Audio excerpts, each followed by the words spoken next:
Hi everyone, I'm Jody Barrows with the Square in a Square. Welcome to what I call In My Sewing Room. Now when we do these in my sewing rooms, it's usually just me with my phone and things are not the film studio perfection.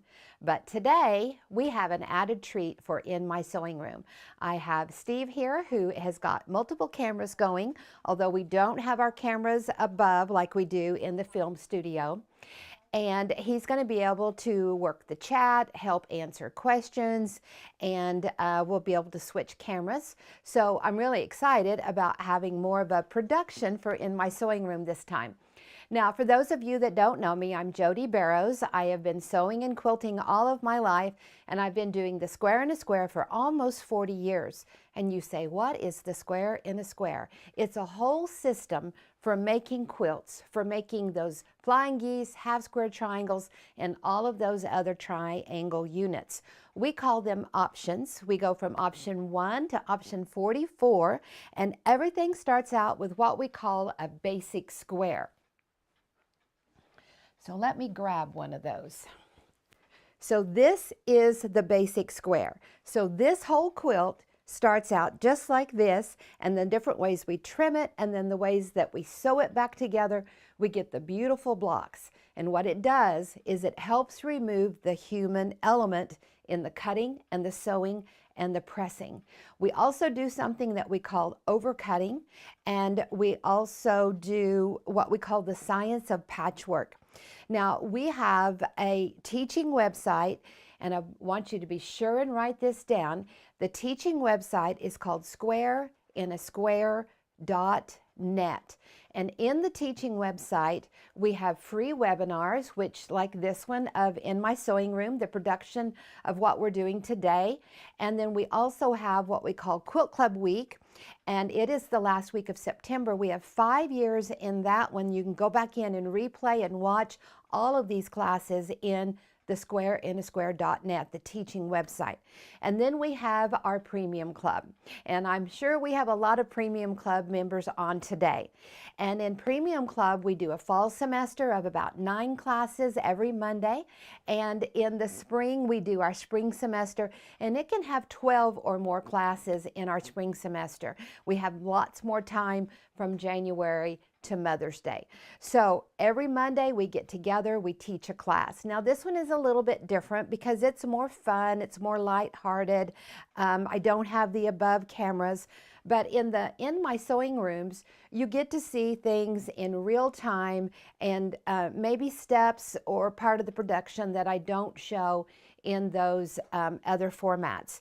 So today we're going to be working on this quilt right here. It's called Moonlight Star, and we're going to have a marathon class this morning from 11 to 1 Central Time, and then this afternoon from 3 to 5 we'll just pick up and continue, and then tomorrow on Tuesday we'll do a class again from 11 to 1. Now you can order the pattern if you want to, or you can do a download. If you want to start immediately and you're going to work with fabric from your stash, then you're maybe interested in a download of Moonlight Star. And in our class today, instead of using the fall colors, because I already have a quilt with the oranges and the blacks, I'm going to go in and use our patriotic fabrics that we have. And so let's take just a moment to look at those fabrics, and I'll clear those away so that we can have room here on our pressing board.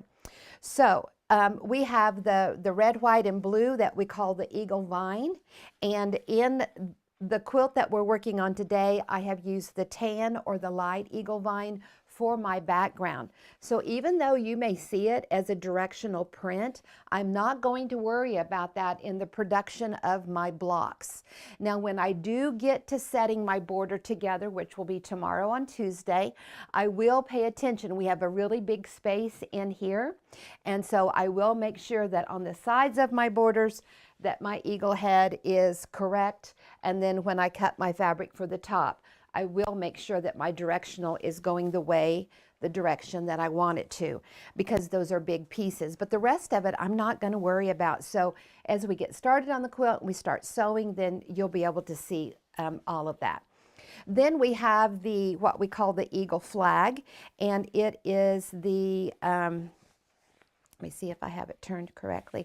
This is the eagle with the flag in his feet and the stars, and this is great to use on a back, in the border, and then also in the blocks. You can go to the website squareandsquare.com and go in and look and see some of the kits and the other quilts. And of course that one comes in the red, white, and the blue. So those are two of them. And then we have, we love the checks. We call them everyday checks. And the two checks that we have, actually three, that will work with this collection is the beige check, which is kind of in this beigey color, and the blue with tan. And we have a red with tan and a red with dirt. The red with dirt is this one, and the check in it is just a little bit darker. So you have those that you can use to build your patriotic quilts. And then we have this one that is a tone-on-tone flag, and so it's like the two flags that were in the feet of the eagle in just a really light print. We have it in the blue, the green, and the red, and the green goes really, really perfect with the eagle vine because of those green vines that are through there. And so you can see how well those two match up and go together. And the fun thing about my fabrics, these are all of my own designs, is that the fabrics are designed so that they mix and match and go together, that past collections mix with the current, and the past and the current will mix with the future collections. Now my brand new ones that came in, I have this one that is We the People, and it comes in these four colors. The light background with it's a kettle black, so it's kind of a navy, kind of a black, antique black. We have the tan on tan, we have the tan with red, and then the reverse, the black with the tan. And this is We the People. This is the Constitution. It's the exact size and the font, just like their handwriting was. I'm a real stickler with my history to keep things as current or as accurate, I guess I should say, as possible.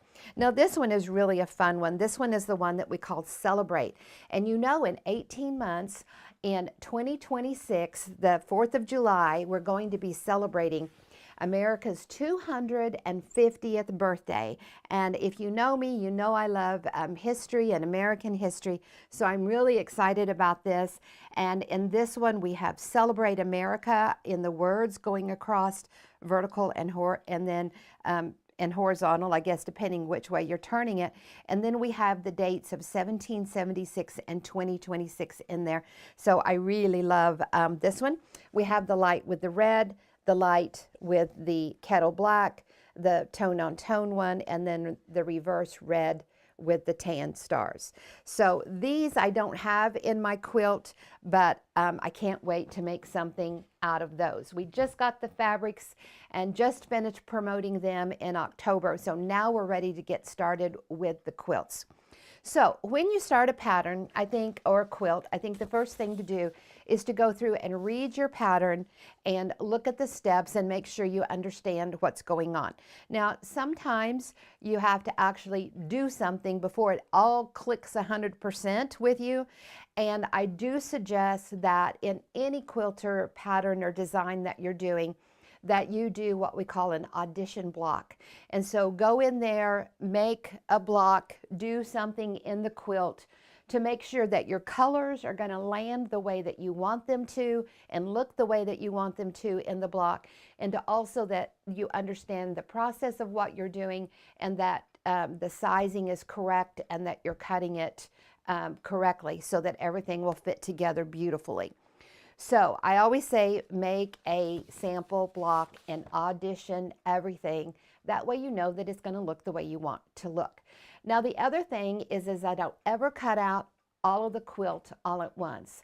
I cut a little, sew a little, cut a little, sew a little. I think it just helps move the quilt along quicker.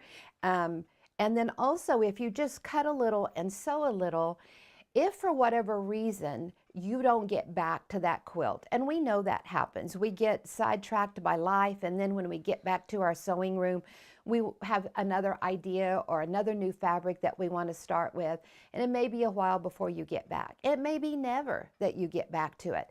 And if you don't, then you don't have all this fabric cut out that is dictated to that quilt. And then you feel bad. You have what I call quilt guilt because you haven't finished that project. And to me, whenever you lose your desire for that project, then you need to be done with it and you need to move on. You need to finish what you can finish and move on to another project. Don't have it hanging out in your sewing room, taking up space in your space and in your head. Move on to the next project when you know that you have accomplished what you wanted to do with it. Sometimes we just want to see how those fabrics go together and get a little taste of that flavor. And sometimes we want to keep moving on with it to make it that big king size quilt or queen size quilt that you thought you were going to make at the very beginning. And I always say that I think that you get, when you cut a little and sew a little, then you get to see the work come together and you're in love with it and it's looking the way you want it to, and it helps motivate you to keep you going to finish it, whatever size it is that you're working on.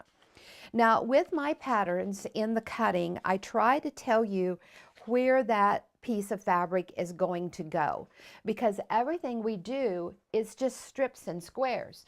So when you get this all cut out, you've got all these strips and squares and you're thinking, okay, what is that going to do? Where is that going in my quilt? Is it the points of the star in the border? Is it the 4 patch in the middle? And so I think it helps you to move along. Now, the other thing that I do when I'm cutting out my fabrics is I have a piece of paper and I write on them.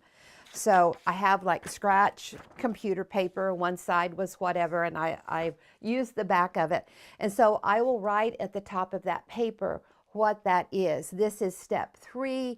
This is going to be the red points on my flying geese, and I will put everything for that step and lay it right there on top of it. And so that helps keep me organized. And if I get sidetracked or I get pulled away from my sewing, then I can come right back in and instantly know right where I was at.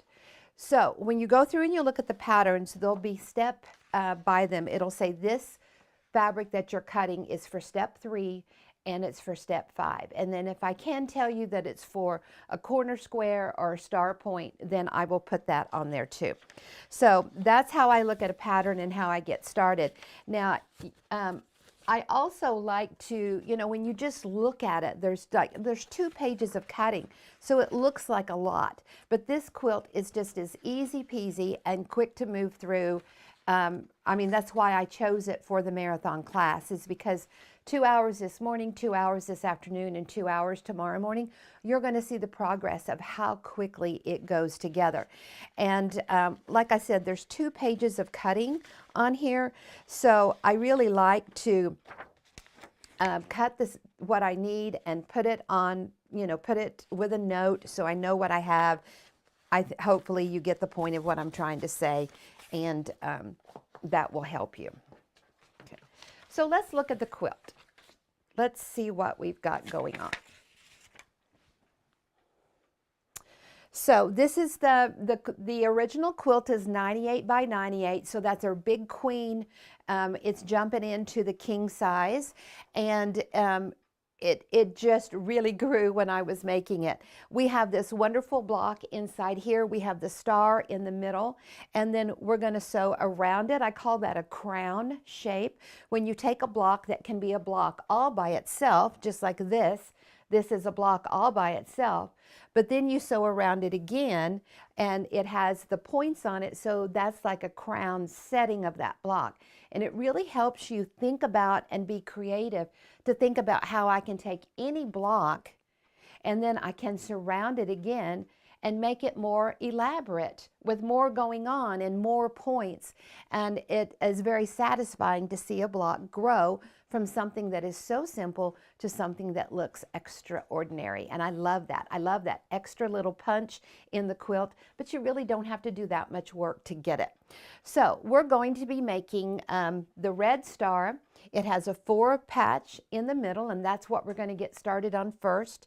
And then we're going to use option 3 of the square in a square system, which is our flying geese, to get these wonderful flying geese that go around. So you can see how the 4 patch in the middle here, and with the orangey gold flying geese going around. Now, I did do something a little bit different in the one we're making today. Notice how the background of this one is not the same background as the background of the quilt. We did another color in there, and notice how that really changes the look of the block.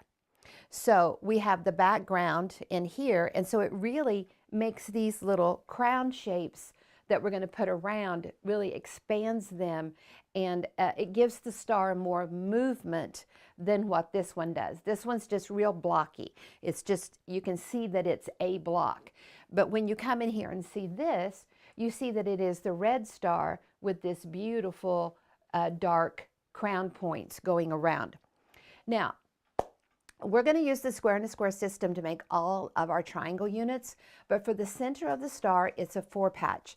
Now, when I look at quilts, and what I see is that I see patches that are like 4 patches, 9 patches, and groupings of squares or patches that expand from that. And then I see all these triangle units. So the square and a square system and ruler is what you use to make all the triangle units. But the 4 patches and the 9 patches that are everywhere in quilts, I wanted something that would help make them faster and better and more accurate. So we know that the human element of putting a quilt together is the cutting, the sewing, and the pressing. So if we can do all of that humanness over here and then trim it up to make it perfect, then we've helped eliminate the mistakes or the chaos of the human doing it. And so we have the 4 patch ruler and the 9 patch ruler. So I chose my fabrics for my 4 patch. I'm going to use my red and dirt check and my red with my tan star of Celebrate. I think I said that we didn't use any of that fabric in the quilt, but we do have the red here just in the middle in the 4 patch. And when I get it together, then I'll decide how I want to work my colors for my borders. So I don't have that decided yet. I like to make the quilt and then let the quilt talk to me and dictate what it needs for your borders that you're going to sew around it. So I already have my strips sewn together for my 4 patches. When I was doing my audition block and my test block, I had enough left over to finish.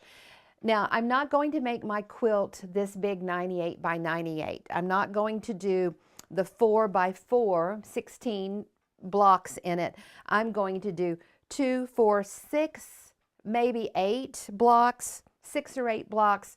So my quilt will come down to be more of a twin where it hangs down on the side, or just a really nice size to throw on the couch and warm up with when you need it.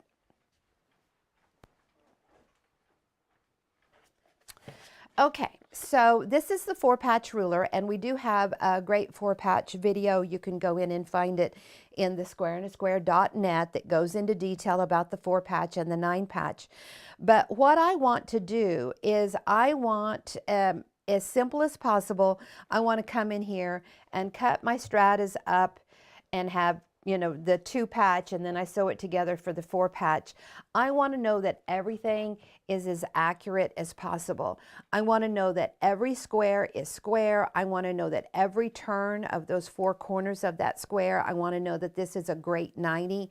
And of course, I want it to be 90s on the outside and to be a true square, not to be crazy anywhere.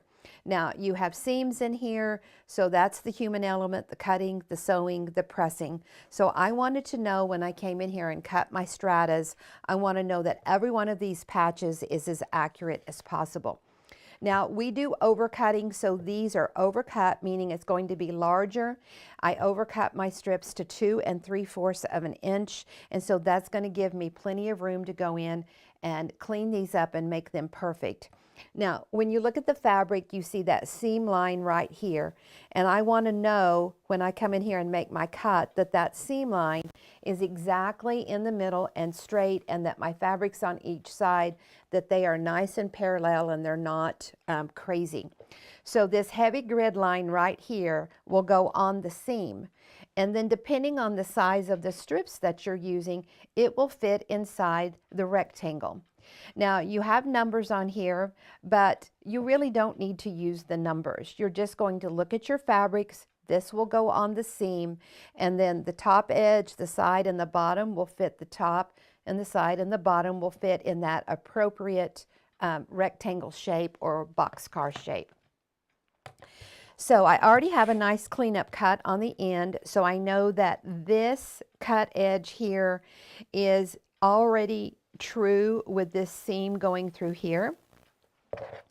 So when I did my cleanup cut, I used my whole ruler, and that seam and that line got to go about 7 inches through here, and I made my cleanup cut. So I know I'm already starting with true 90 here and a true 90 here.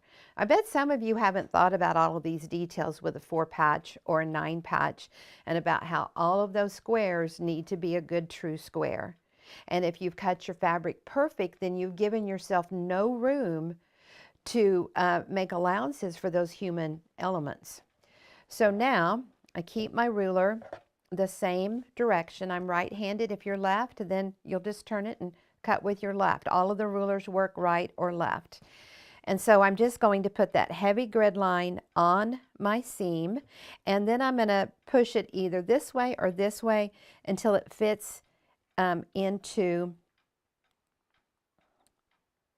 my square or my rectangle. So my grid line is on the seam.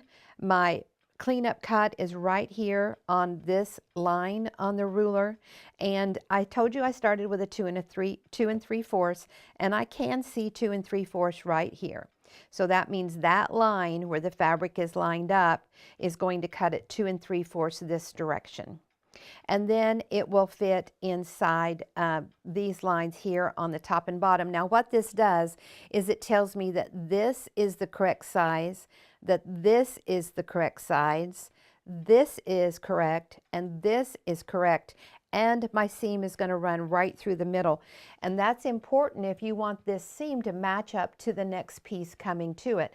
You don't want it over here too far or down below too much. And then I'm just going to make my cut. And these are overcut. These are larger than what I need, so I'm just going to put all of them in the same stack. Now, if I had cut them exact, the strips the exact size I needed, then I would have 3 stacks. I would have a good stack, I would have a fudgeable stack, and I would have a too small stack. But when I overcut them and make them just a little bit larger than what I need, then I can just put them all in the same stack and I don't have to worry.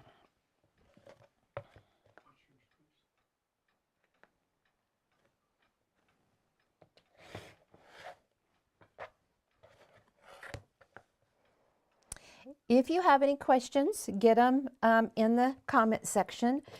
Steve can answer some, and then if he needs me to answer, then he'll tell me, and I can help with the question.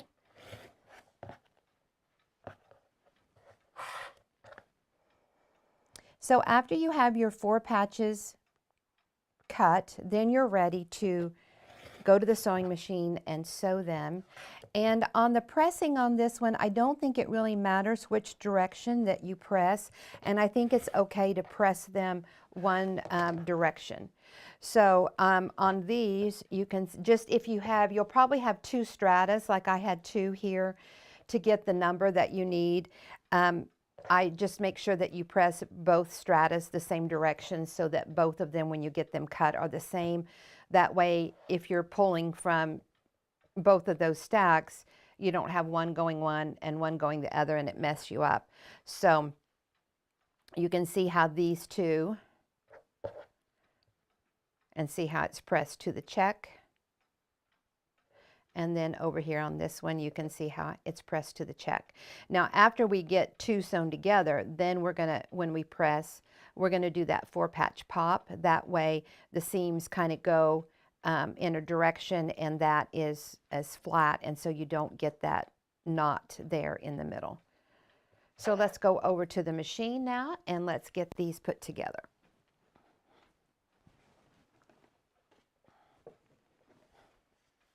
Now, when I'm working with small um, small groups of fabric coming together, I don't necessarily worry about pinning unless something is needs to be coaxed into doing something that it's not naturally wanting to do.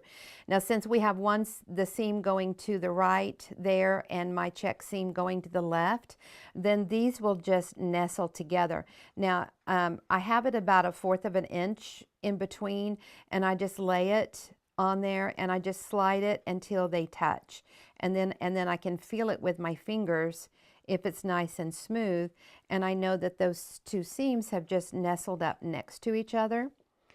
And remember, my strips were overcut, so this one is just a little bit longer than the other. I don't have to worry about it because I'm going to come back in and make it perfect, and that's why we overcut, and that's one of the reasons why I love it.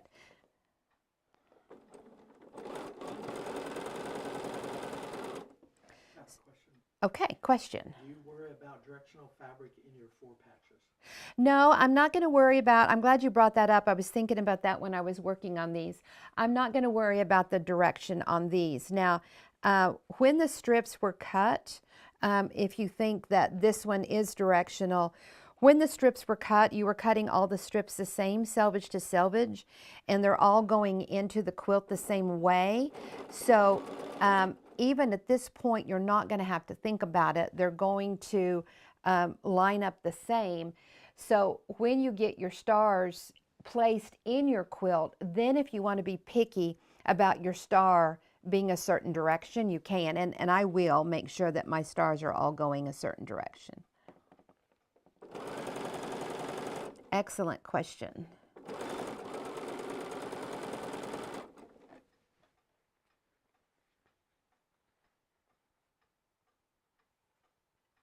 Can you cut the 4 patches with a regular ruler?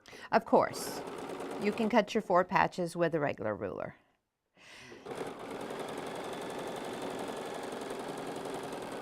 Now the thing that I like about the 4-patch ruler is it checks every 90-degree corner. It checks everything. So to me, you're going to get more perfection. You can do that with a regular ruler, but there's so many lines on it, it's hard to keep track of actually what you're looking at for that checking.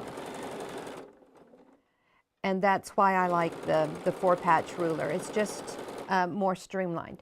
Okay, so I have all of my 4 patches ready to go. I cut my strips 2 3/4, and those were overcut. Now, I always have a little scrap runner that I work with in my projects. When I'm done with a step, I don't take everything out. I keep my machine in running gear. And notice I didn't even pick up the foot. Your machine is going to be happier. And I always say, if the only thing you learn in class today is to sew with a scrap, you're going to be ahead of the game. Now, I think it's important to get up and not just sit at your machine for a long time. So usually I have my watch on, and every 20 minutes it'll tell you it's time to stand up. And I like that because I know, okay, I've been sitting here a while, I need to get up. But sometimes, and for today, I have a little sewing, a little pressing station right here close by.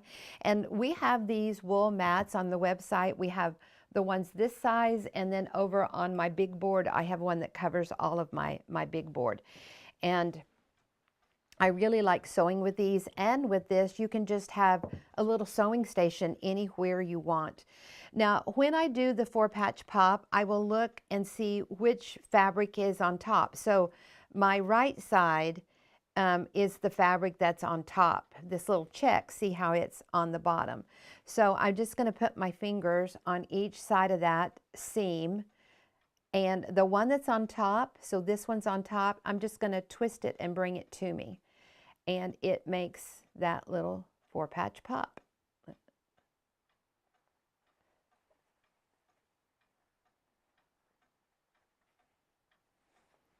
So here you can see, And these are the little travel row into irons, and I really like the little irons. This one I had in a different location, and I was sewing up here in my sewing room, and I didn't have my little one. I got my bigger row into out, and this is about a third of the size of like a bigger iron. And think about it when you're pressing a block and you just want to press a certain area. If you have all of this big heated area on your iron, you're going to be pressing stuff over here that's already pressed or you're not ready to press. And the problem is that once you put heat or moisture or steam on your fabric, that fabric is going to change and move that direction.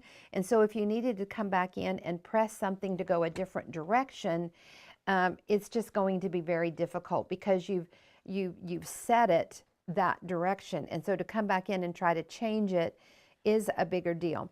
So here you can see the fabric's all turning, the seams are all turning in the same direction, and I have that little 4 patch right there. Do you use a walking foot when you piece? This machine, this particular Bernina, works better with that walking foot. It's the only machine I have that I piece with a walking foot. A walking foot is when you have more than 2 layers. And with normal piecing, you just have 2 layers of fabric. But this one, if I did it without the walking foot, I would have a different, it's just kind of automatically attached here to the back. So to not use it, it pops up. So it's always there. And on this one, it's just easier to use it. Plus, when I have thicknesses, I don't have to worry about changing my, changing anything on my foot or my machine. Okay, so we had 7 more 4 patches. That's more than what I needed for the number of blocks that I'm going to put in this quilt, but it was what we had left, and it's a nice quantity to work with, and I'll use them somewhere else. Okay, so now we're going to go back to the cutting table, and remember these were overcut, so now I can trim it down to exactly what I needed.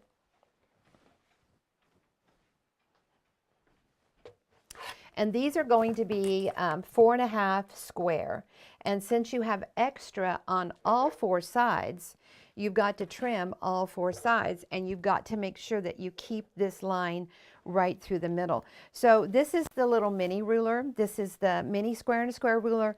And one of the things that I love about it is it has this 4-inch corner square. So it's really easy to come in here and line this up and get the exact everything that I need.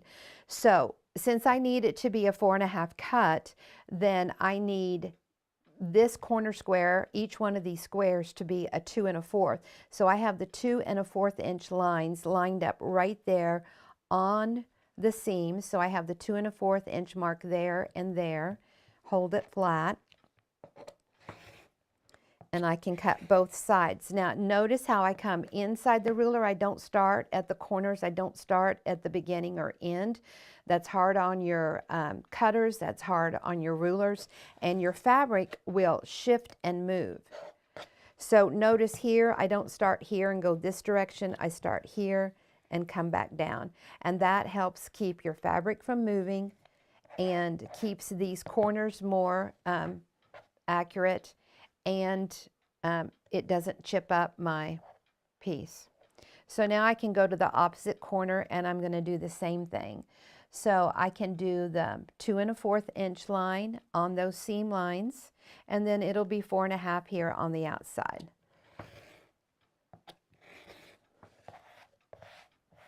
And there you go. And you just repeat that.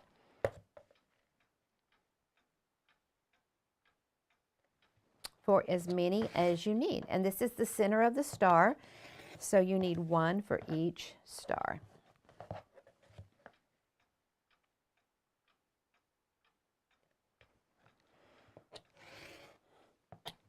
And since you have 2 lines that you're checking, one vertical here and one horizontal here, you know that your outside edges and that your block is accurate and exactly what it needs to be.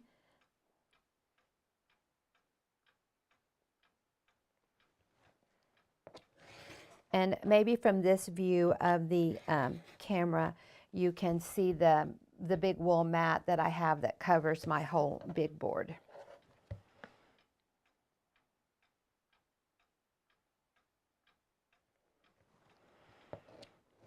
So because it's staying square here with my lines, then I know it's staying square out on the bigger areas of it.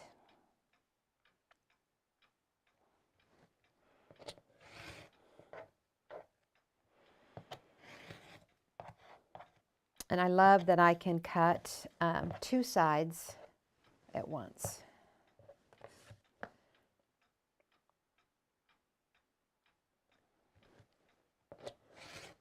Okay, so all of your 4 patches are done.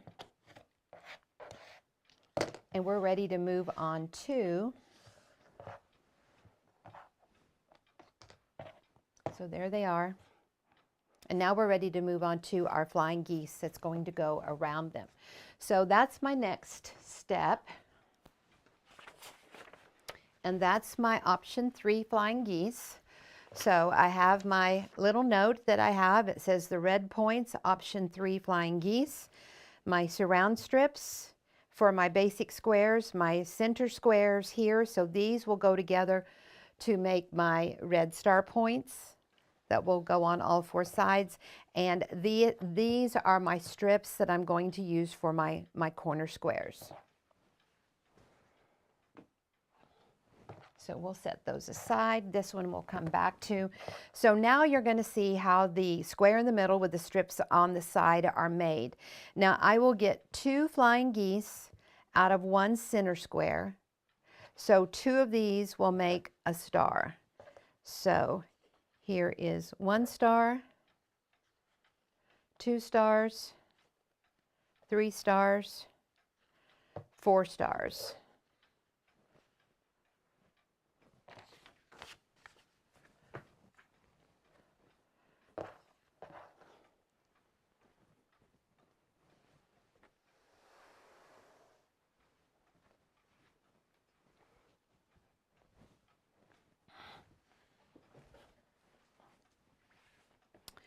So I just start with one of my strips. I don't have to worry about cutting the selvage ends off. This actually helps me save the good part of the fabric because I always need a little bit to start. And if I use that's going to be cut off anyway, then it's actually a benefit for me. And since I'm not worried about a direction of these eagles, then I can just pop them down on here. And I want about a finger space in between.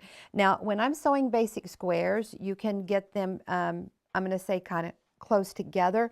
But when some of the other steps that we do with a long strip, you need a little bit more room in between. Too much light. Well, it must be here underneath. Well, this light right here does glare, and there's nothing I can do about it. So let me know, look at this one as I turn it up and down. Is one better than the other? It didn't affect it. It didn't, okay. It's just Well, every time we've sewn up here, we have that issue.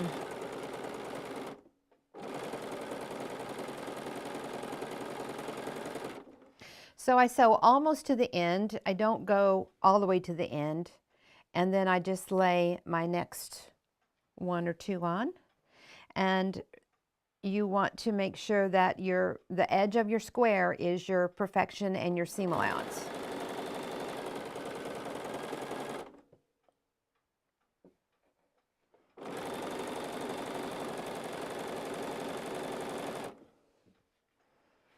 And this is what we call side 1.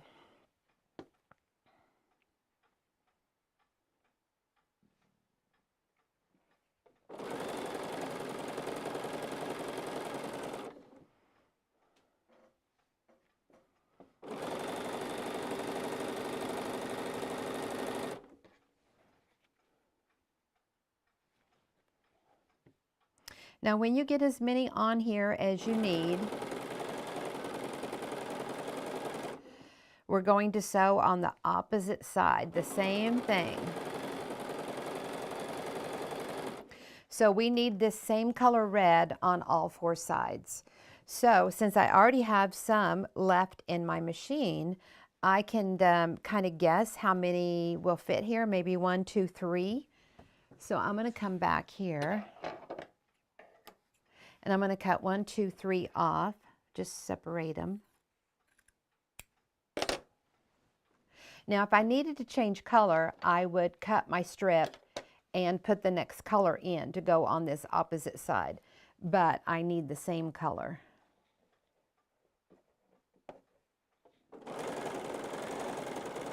Now I don't like my fabrics. This is the one I'm focusing on, and I don't like these other 2 dragging on my other fabric. So see how I kind of have my hand in between? Because those fabrics kind of stick, kind of like snowflakes. They kind of stick together.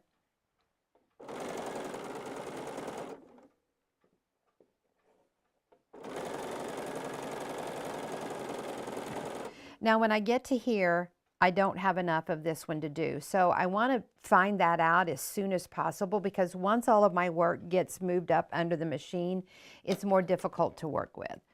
So you want to decide that as soon as you can. Now I can sew, if it's not too long, I can sew all the way through to the end.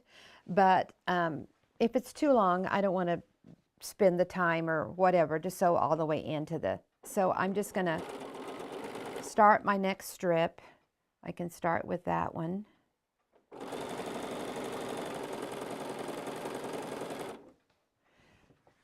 And then I can come back here and grab as many as I want. So right here is where, so those have 2 sides on, and these need the opposite. Well, that's kind of the way it is in my sewing room. It's not, we don't have all the cameras everywhere.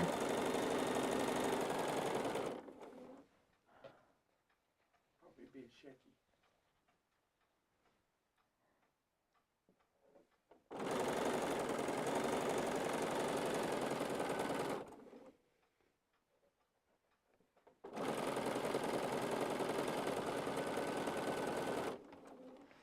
And I have just about 1/4 of an inch in between. These you can get pretty close together, but like I said, when we do the corner squares and we use a strip, we need a little bit more room. Okay, so this is my last one. I'll have them 2 sides on all of them. So like I said, before you get too close up under the needle and it's hard to work with, you can see how I love these little 5-inch shears at my sewing table, because I'm doing a lot of cutting, not just threads, but with fabric. And so we have the Ginger 5-inch on the website that you can purchase. Now they don't make the nice enamel handles anymore. You probably could find one somewhere on online, but you're going to pay big bucks for them. So once again, I put my scrap in. Notice I did not pick up my foot. It still thinks it's sewing on the project. And I'm just going to come in here and separate. And you can take them to the mat and do it with a rotary cutter if that's, if you want. And I certainly do that. Sometimes I usually just use my scissors.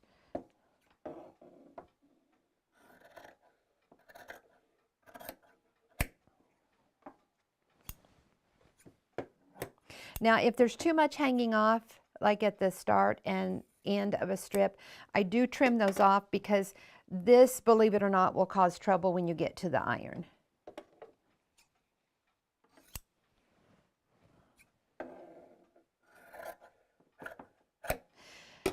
Now, this little piece right here, if it's not long enough for me to sew on the other side, I already have a little basket right over here behind my sewing machine that these go in, and it helps keep all of my pieces organized, all of my scraps. So when I come back to do another project and I need some little pieces, then I'll have them. Okay, so now you want to press. I'm going to switch cameras again. Okay, so when I press, I put the strips up and I go over the top of them.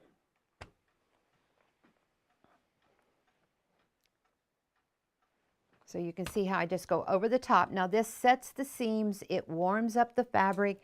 It's just like if you're going to exercise class, you've got to warm up your muscles because see, this piece of fabric is doing a back bend. See, it was all flat, those fibers were all flat, and now you're asking it to do this back bend, a very tight back bend, and you're asking it to live the rest of its life like that. So it's really good to heat up those seams, heat up those fibers before you do what I call open it up. We're not opening the seams up, we're just opening this center square up. And you can see how I just press on top, and so it just keeps the pressing moving down, the heat moving down into those other ones to give them a really good, nice clean press. Now I always press my options like this. It doesn't matter what size, color, shape, or what they're going to be when they grow up, whether it's flying geese or half square triangles. I always press them like this, and so that center square is flat. Now there'll be a lot of other pieces when we get to them that we're going to actually press the seams open, but these look like this. See how that center square is nice and flat. So now the next step is that we want to put what I call a short strip on here and here. Now I'm just going to use the number 4. I don't remember exactly what size these were, but let's say that these were 4 inches. Then I've got to have at least 4 inches to cover the cut to the cut.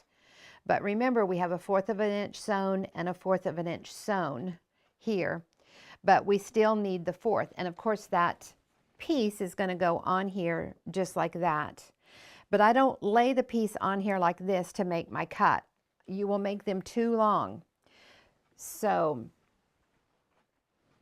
I just grab my strip and see, here's my selvage edges. And I'm actually going to measure from here to here because this is the cut size and that's what it needs to cover. Now this first one here, I'll flip it over so you can see. See, it has that selvage, so I have a lot more hanging off here on this first one that I'm doing, but I just need, you know, like 1/8 to 1/4 on each side. So I just grab that in my hand for my mark, and I just lay it in my hand and then I fan fold it. Now remember that bottom one is a little bit longer because of that selvage edge than what it needs to be. So here I have what I'm guessing is the length that I need. And when I go on here, it is right at 4. And then when I lay it on here, I can tell that it goes over the seam about 1/4 of an inch here and here. So real scientific here on our measurement and our cutting. You can see why I have shears at my sewing machine. Now this little piece can go, sometimes it opens up to be wide enough for a strip because I started with those selvages with my first folding. But this will just go in my little scrap square pile, or I'll set it over here and it can be one of my scraps that I'll use as a scrap runner in my machine. Now the next thing I like to do is just lay some out. As much, depending on how many you have and how much space you have. And this next step is kind of like playing cards, dealing cards. So I'm just gonna flip them. Of course, right sides together. So one goes down and one gets flipped. And now I'm just gonna line it up with that square, making sure I have a little bit here at the top and at the bottom. I keep my fingers on those seams.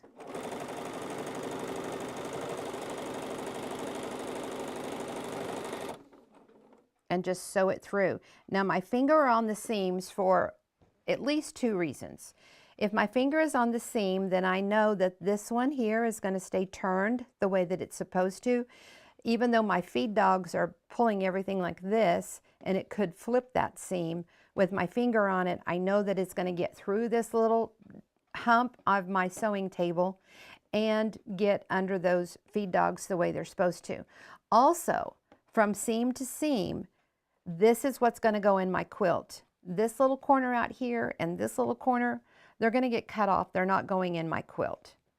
So I know from seam to seam, that's where I need to be particular about sewing and that everything is as good as it can be.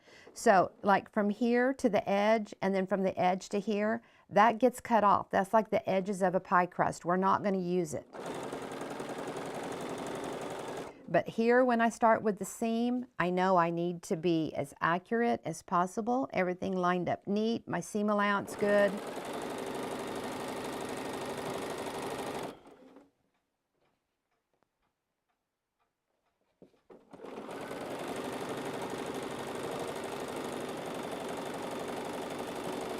So these 3 marathon classes that I'm doing to everyone through Facebook, YouTube, email list, all of that. And speaking of email, you want to make sure that you are on our email list so that you can get notified about what we're doing, like these classes or promotions or fabric sales or whatever. That way you can stay in the know of what we're doing. I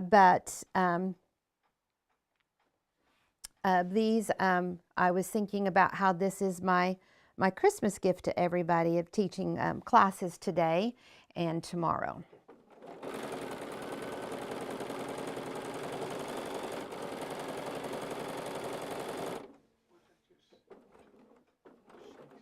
I know it wasn't shaking. And then, you know, today I came in here and I cleaned it and I took it all apart, put a new bobbin in, and then now it's... Let's see if that helps a little bit. It doesn't normally shake. There we go, that's better.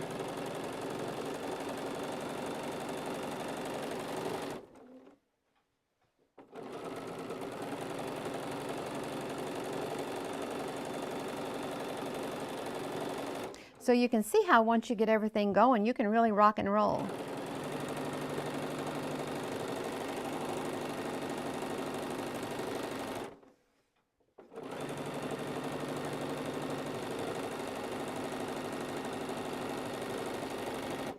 Okay, so when you get that set or group or whatever done, you can separate them.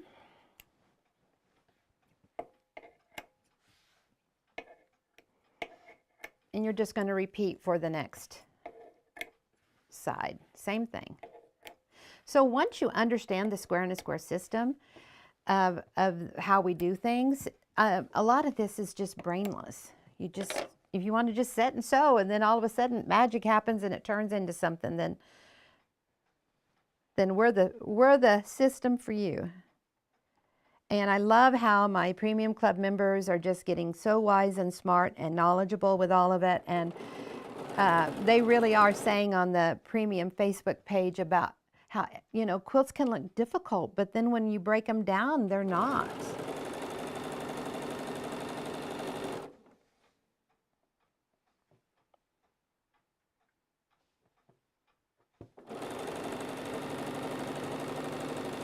So you do want to make sure that everything's lined up nice with the square, because that's where your perfection is going to come from in the next step.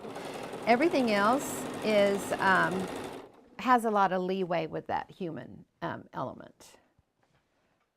Okay, so we need to cut a few more. Now, if you were just had this many left, I have 1, 2, 3, 4, 5, 6 left, because this one right here. Don't forget about that one left in the machine. So when I do my fan folding this time, I just want to cut the ones that I need. I don't want a bunch of those little pieces left. So I put my selvage edges together and then just kind of shake it so that they line up neat, stay neat. I'm just going to go across, get my little magic mark. Remember, they don't have to be as long as that first one because it's got the selvage on it. Now I just need 2, 4, 6 is all I need. So I don't have to do the whole strip. So I'm going to cut those and see how that, I can save that for something else and leave it in a long strip.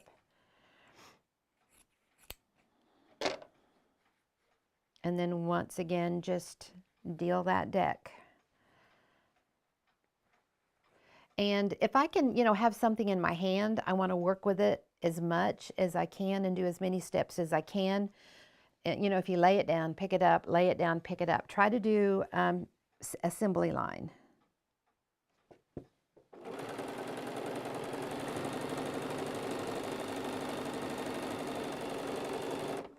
So let us know what you're learning.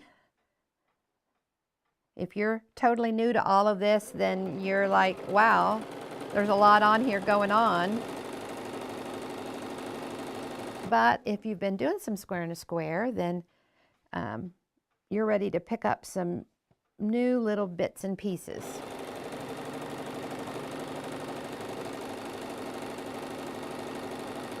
Are you making a twin size with 6 to 8 stars?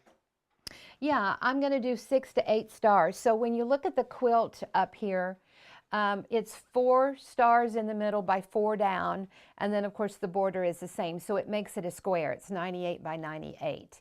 But when you break it, I'm going to do like half, so that would be 2, 4, 6, maybe 8 stars. That would make it about 70 by 98, which is still pretty big. So I may just do 6 stars. Because, see, this border is so big from the edge of that black border into the edge of that first black star, that's about 17 inches. So by the time you do 17 inches and 17 inches, you've got quite a bit of quilt already just in that border. So lots of border going on in here. So think about that when you're working on it. So it's really a nice quilt to change sizes on. And so with the stars, the fabric inside is easy to figure because it's just like half, because I'm making half of the stars. But you're still on this border, you're still going to have a lot of stars. You're going to have 4 across the top, and you're going to have 4 along the bottom. So you're only going to be missing 1, 2. You're only going to take out 5 stars from the border. So you still need all of that fabric for the border. Because usually I say, oh, if you're going to make half of the quilt, just cut your fabric down in half. But on this one, you still need a lot of that border fabric.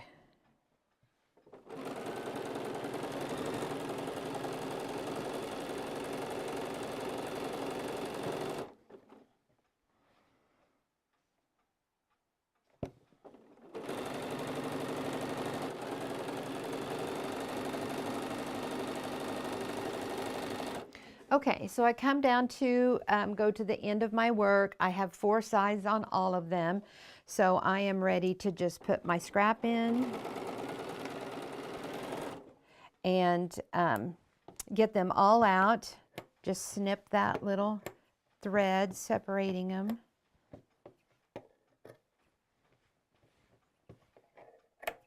So how many brand new newbies do we have watching today that you've never seen any of this before? Even though we've been around close to 40 years, you have somehow missed out on the square in a square. So once again, I'm just going over the top, heating it up, because I'm going to press those 2 sides open just like I did before. And I love when you can see the contrast of the fabrics and how everything is just blending together, marinating.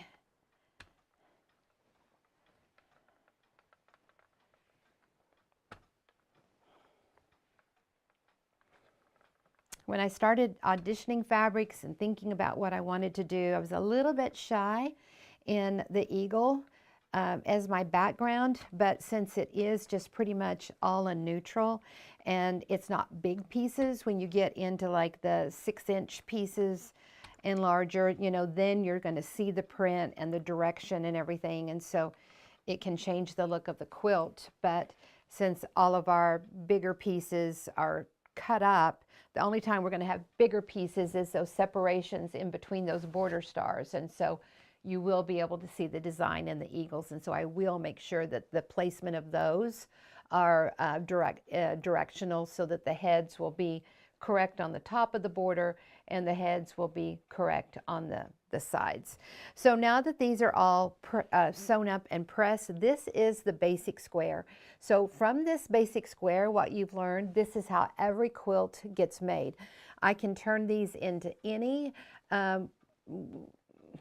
with exception, I can turn, I'm going to say any of these into any of the triangle units that I want. So these can become half square triangles, they can become flying geese, probably the two most common pieces that are in quilts. They can be a square in a square, and they also are the beginning format for the other options. We'll trim them, sew around them again, cut them up, and you get the other options. So, but this is it. So when you see that quilt, this is it. So if you can cut squares and strips and sew them together like I did here, then the sky is the limit on quilts that you can make and designs. And I think that all of my Premium Club members watching would say yes, yes, yes, yes. So let's get over here and trim these. We're going to trim these into flying geese.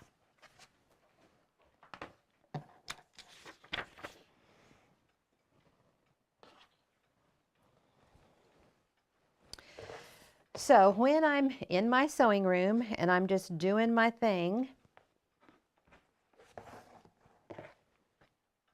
I will spread them out kind of like cookies.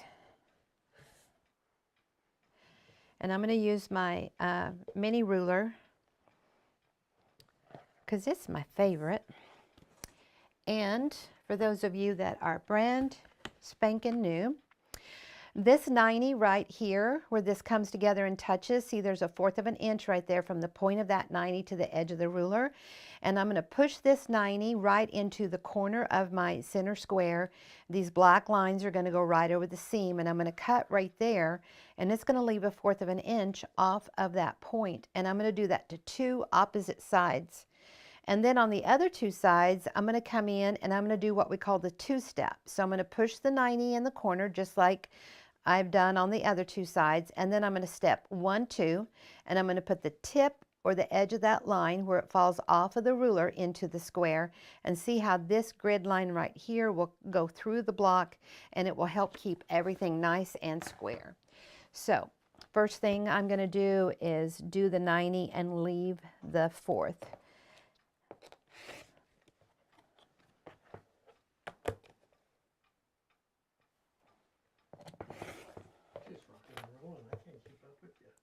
You or my students?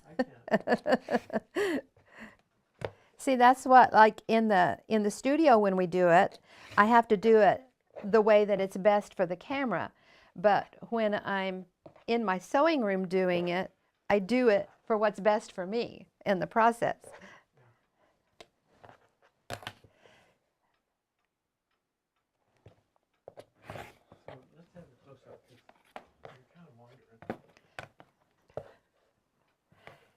Where do you want it? I don't know. Right here? Yeah. Okay. All right. So let's do that 90 and we'll do a close-up. All right, little square. Here's your cameo performance. Okay. So we've got the 90 in the tip. We've got those black lines over the seam, and see that grid line going through, and then look right here. You got to keep it square where you've already cut. Good? Okay. Several new ones. Yay. We love newbies. So do you have this expand? Usually I have a monitor and I can see what you guys are seeing, but that's in the film studio, not here. So do you have it expanded so they can see me?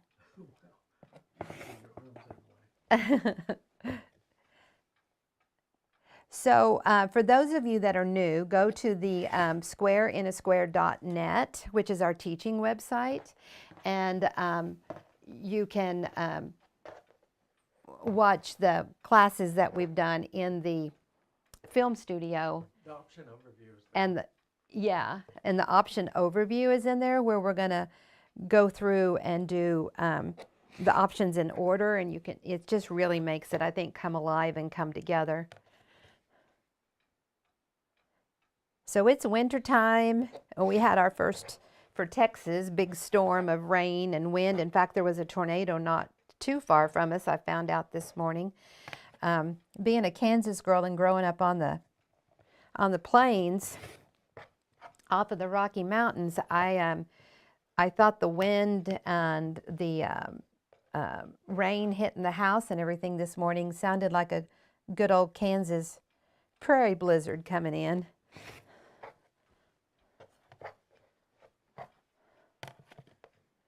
So look how quickly we've been working, an hour so far today, and probably 20 minutes of it was just me talking and explaining and everything. So I would say we've worked maybe 40 minutes, and we already have our 4 patches made, and we're working on our points for our flying geese. So do you have all of this in the screen now? So this is what it looks like. And you can see how we have that 1/4 of an inch on 2 opposite sides everywhere. Now we're going to go in and do the 2-step. So when I use my ruler, I'm going to push the 90 in the corner just like you saw me do. But then I'm going to slide it 1, 2. I'm going to make sure that's right in the tip. It's going to cut it sharp. And you have this new grid line that goes right through that corner. Okay. Is there one that you want me to start with that's a better shot? This closest one. This one? No. This one? Yes. Okay. All right. So here's my 90 in there just like I did before. And now that I have 2 sides cut, I'm looking and thinking, okay, my block is staying square really good. I'm looking here and here where I've already cut. So now I'm just going to step it 1, 2. So there's 1, 2. And see how I just drag it down in there. I want it to be nice and sharp right in that point. The line goes right over the seam. I still have lines here that's keeping it square, but look at this grid line right here going through that corner. That's what I want. Now, if these are what we call the trim offs. If the trim offs are big enough that I want to work with them, I will save them. And I have a whole basket full of my trim offs, and we've done tons of videos of how to use these to make these. Of course, you just have to get smaller.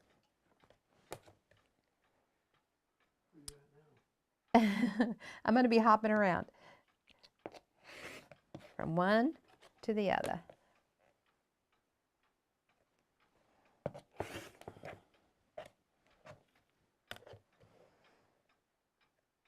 Amazed at how fast you square up your blocks. Yes, and you know, that's just the magic of that ruler that is allowing you to square these up that fast. Now, of course, you need to have what I call muscle memory of, you know, where it should be. And anytime I'm doing 2 cuts on the option, meaning that I'm leaving the 4th and I'm doing what we call the Texas 2-step, I do go in and do the same step, boom, boom, boom, boom, boom, and then come back and do the other one. That way you don't forget which one you're doing.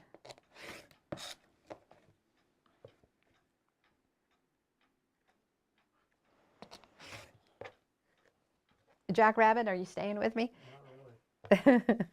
Maybe just open it up so they can see the whole thing, not a close-up. Your body's in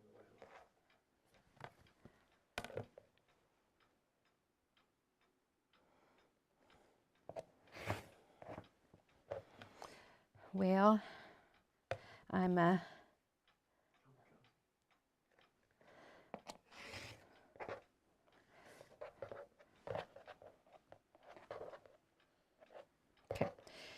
Now, for those of you that are new, this next step that we're going to do is going to probably be, I'm going to say, really new to you as to what we're going to do. Those of you in Premium Club and maybe some Quilt Club Week people maybe have seen this next step, but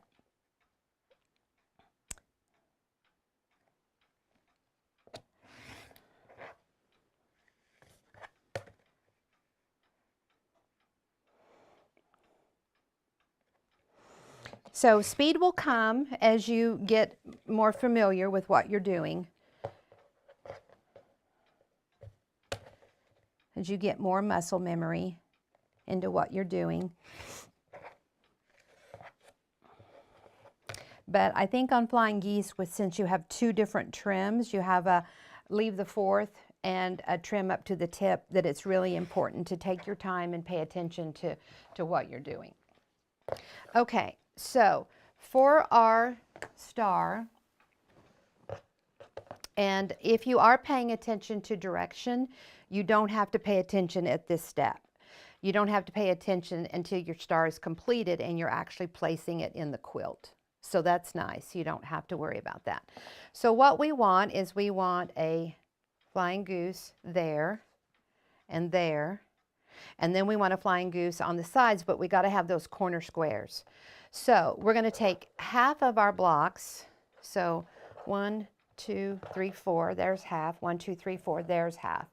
So these we're going to leave. And I always stack them up so they're the same trim. So see, here's your 1/4 of an inch. So I'm going to stack those up so that they're the same, because those are going to go to the sewing machine, and we're going to put these corners on with a strip. Okay, now these get to be put on single, and we're going to cut them in half.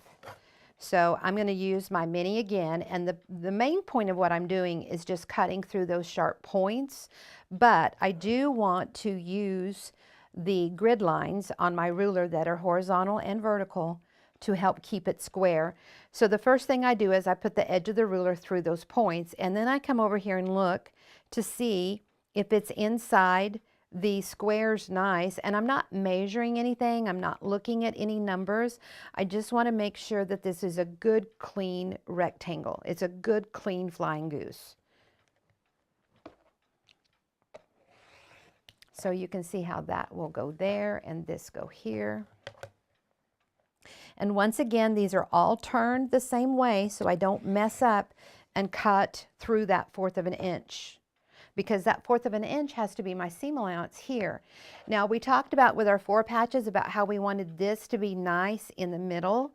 We wanted everything proportioned correctly, because look, this point of our little beak or nose of our flying goose needs to match up with that point right there when we put those together.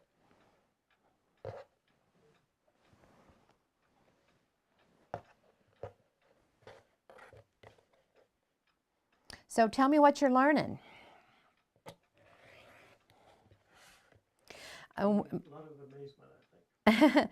Well, one of my little mottos, and what I say a lot when I'm teaching, is that you can become the piecer that you've always dreamed of.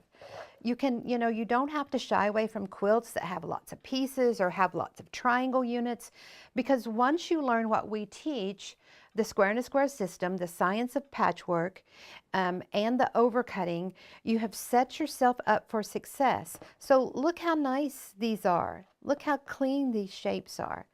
And it's just knowing these steps and these little tricks. Take it from me. I've sewn my whole life, and I really wish you guys could see some of my early work. Oh my gosh. But the thing about it is that I didn't give up. I didn't quit. I just kept working and striving and thinking about how to remove that human element so that I could get more speed and more perfection. And you don't have to wait 40 years. I've already got it figured out.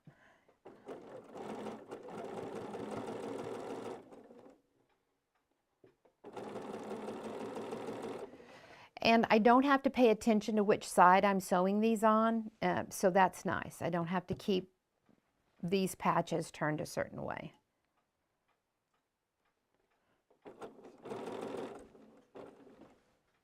So I line up that corner, and then I come down here and line up this corner. Now, when I press, I don't do any steam or starch.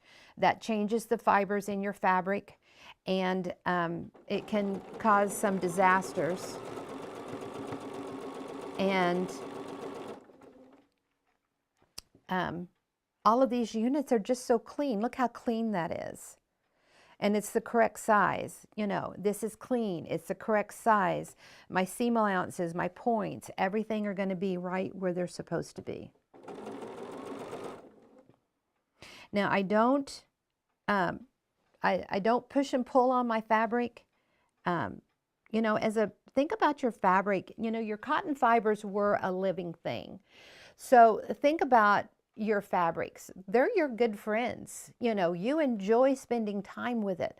So don't push and pull on your fabrics. Treat them nice, just like in a relationship. You want to treat people nice. People don't like it if you apply pressure or push or pull on them or try to, you know, it's not going to go well for your relationship. And it's not going to go well in your sewing relationship if you try to do that with your fabrics.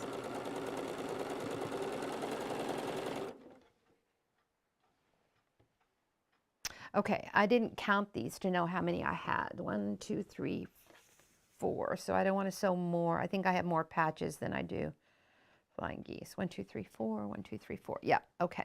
So one of you is going to get kicked out right now.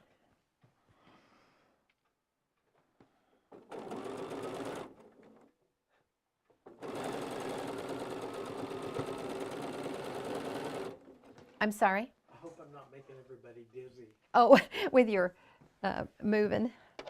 Well, you'll be ready at 3 o'clock for your perfection. Yes, I will be. You'll know what you need to do to make it more enjoyable for all of us. Now, for those of you that are new and you don't know, Steve is my husband of almost 50 years, and he is a retired pharmacist, so he's very meticulous and detailed. He has no room in his work to not be perfect.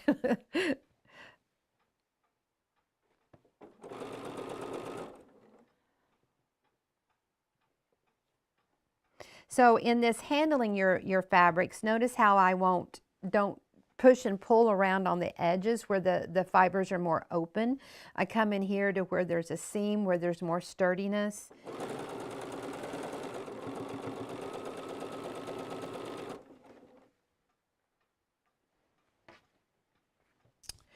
So since I assembling line sew everything, there's usually one piece left back here that is not in the same step as this one.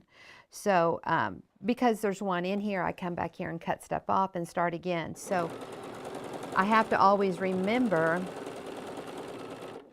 that there's one back here, one of my little friends, and I don't want to leave them out. So now we're going to snip these apart, do my last little goose on here, my little single goose.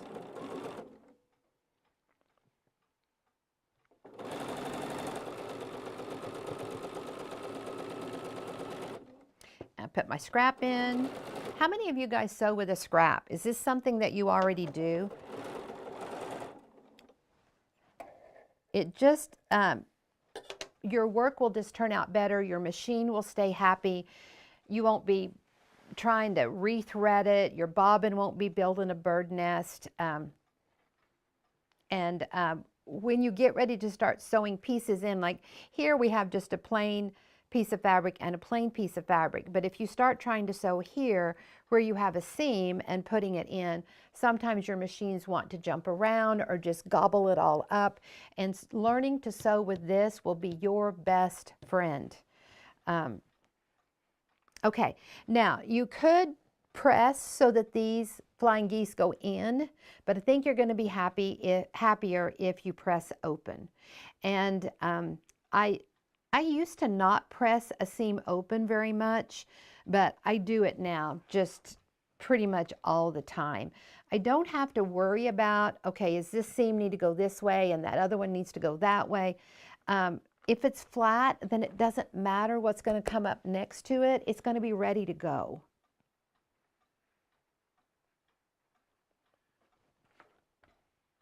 I don't use steam and starch. And of course, if you're working with a wool mat, you don't want to add any moisture. And I'm just pressing that seam. You don't see me going all over the block. I'm just pressing right there of what needs to happen. So there you can see what the back looks like. Put it down.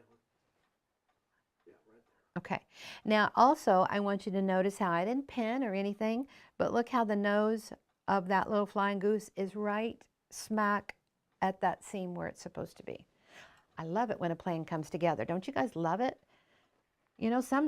Before I started doing my quilts this way, it seemed like I was doing everything that everybody told me to do this, do that, pin here, pin there, starch that, stand on your head, hold your tongue just right, And I went to all the work and I wasn't really getting results.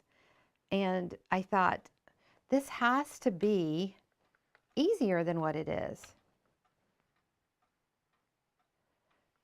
And we're human, things are just going to happen. And we're working with a medium that, working with fabric and quilting is so different than any other medium. Jewelry, painting, clay, whatever it is that you're doing has much more forgiveness than fabric.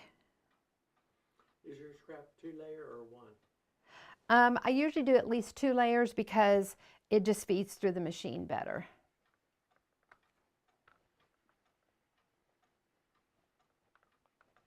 And I've got a whole little bowl over here by my sewing table that's got little pieces in it so that I can always have what I need.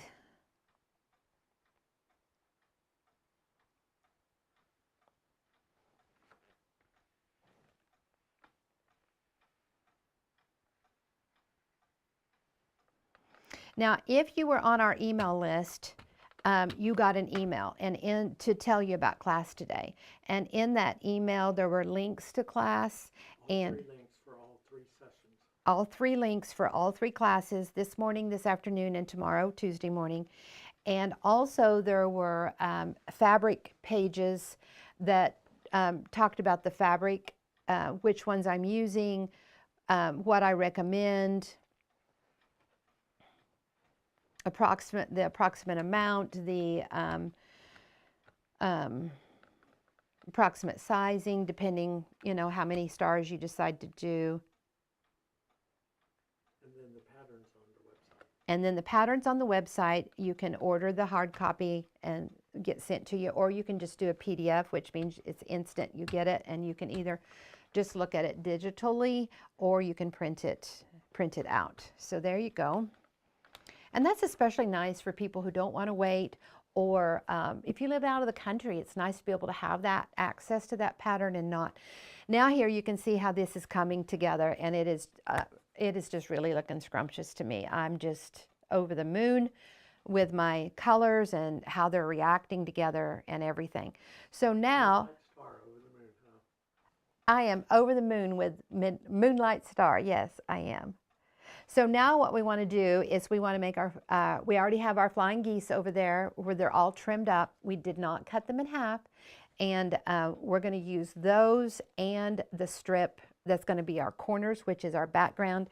And we're going to start sewing those together next. So let me grab those. Now, when you do this, once again, this corner strip is overcut. It's 2 3/4. And it's just that full selvage to selvage. And don't worry about that selvage on the end. I'm going to use it to start my strip. Okay. And now I'm going to sew my flying geese on. Now, so your flying geese need to do that, obviously, and you're going to have that little corner square in the corner. So where this 2-step is, that's where you're going to sew. So this is really important that that sharp trim is right here where that seam is going to be. Notice I don't pick up my foot. You haven't seen me lift that foot. I mean, the only time I lift that foot is to go in and change a bobbin or do something like that. I don't do it while I'm sewing. Now, when you sew across these 2-step corners, you're actually creating your seam allowance in here so that we can cut it in half and get it on that star. So if you're not getting that correct seam allowance width, then it can be too big or too skinny for your next step. but it still helps with that human element and sets you up for success. Now, the other thing when I'm working with an option on the strip, I want to make sure I have a fat finger in between, because on these you were trimming it so if the piece dipped in a little bit, it didn't affect your work. But here we need that full square. We need that whole strip in that corner. So you want to make sure that you have a fat finger in between. And just to double check my strip size. Now, it's good, it's correct. One of the things that makes this quilt so easy to do is everything you're working with is pretty much the same size. Same size of flying geese on the star, same size of flying geese for the crown that goes around, same size for the corner. Those are all the same, and your strips that you're sewing to sew around are all the same. So you basically have two different sizes of strips and two different sizes of squares. So it makes the cutting and the picking stuff up and using it very easy. You don't have to do a lot of paying attention to, oh, this is 2 1/4. Oh, this is 2 1/2. Oh, that's, you know, and you can pick up the wrong one.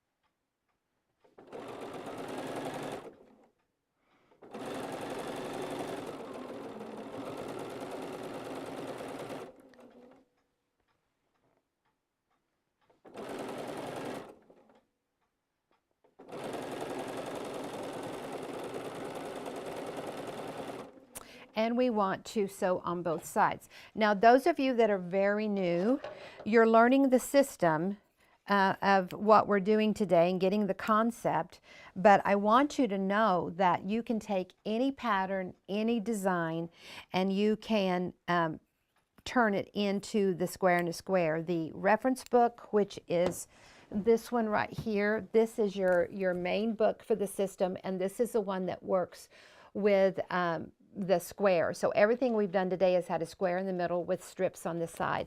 And there's 12 pages of charts in here, as well as the first 17 options. And these charts are what I go to make every quilt that I make. So it just really makes it very simple and easy. Now, I think it's best, and I recommend that you learn the options and a little bit about what we're talking about before you jump in and start, you know, trying to use the charts and everything. But, or trying to understand them about, I don't understand. Also, the other thing that's really important is you need to understand the difference in a cut size and a sewn size. And remember, if it has a raw edge on it, it's a cut size. If it's no raw edges, it's a sewn size. And so that's really important when you start using the charts.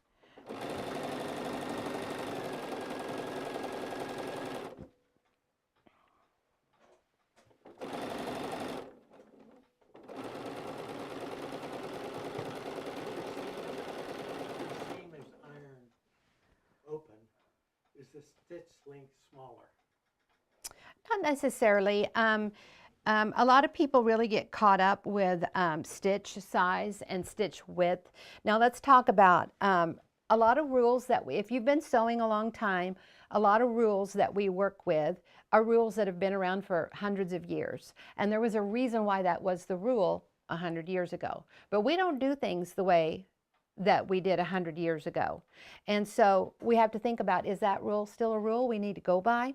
So in quilting, everything was hand pieced up until I'm going to say 80, maybe you could say 1870. But anyway, I'm going to say from 1880 to like 1940, that was when people started getting machines. So any quilts made before that were all hand pieced. And that's why you see so many elaborate quilts and quilts with curves and stuff in them that are old, was because they were hand piecing. So it was very easy to do one stitch at a time.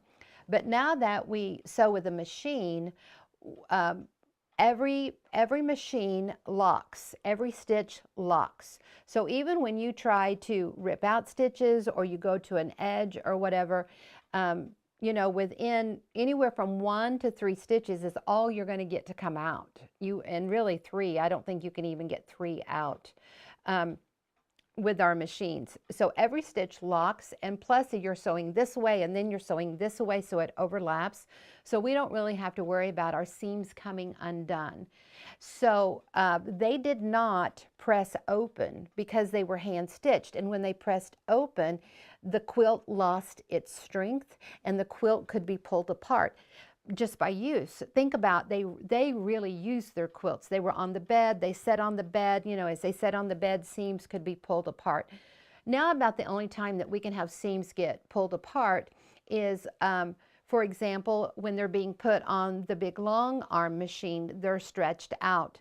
So you could, if you don't have enough fabric on both sides, you know, you could have one seam that's kind of underneath a little bit, and then when it gets stretched, it gets pulled apart.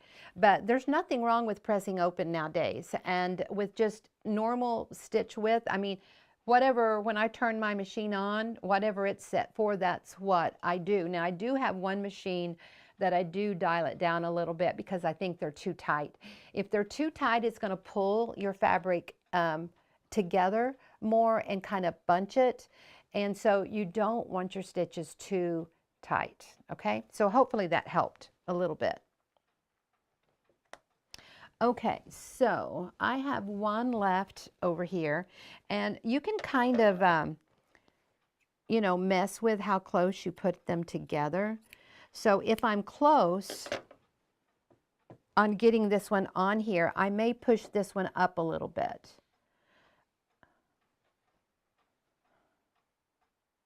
Let me see if that's, nope, it's too much, so I'm not going to worry about it.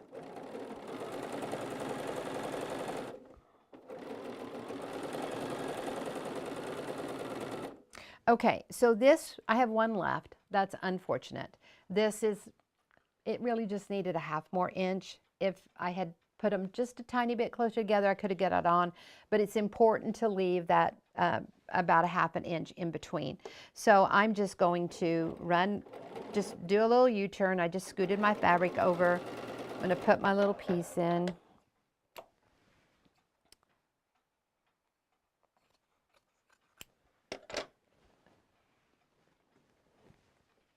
Now I've got my bigger shears close so I can come in here and separate all the way. That one's ready to press. This one's ready to press. This one's ready. And on this one, I'm just gonna cut. I'm gonna start on the selvage end and put this one on. And before I start sewing and before all of this gets up under the machine, I'm just gonna go ahead and cut because it's easier to do it down here than up here. You get up here, it's like working in a dentist office, and I don't think any of us care for that. What did you do to start learning the process yourself in the beginning?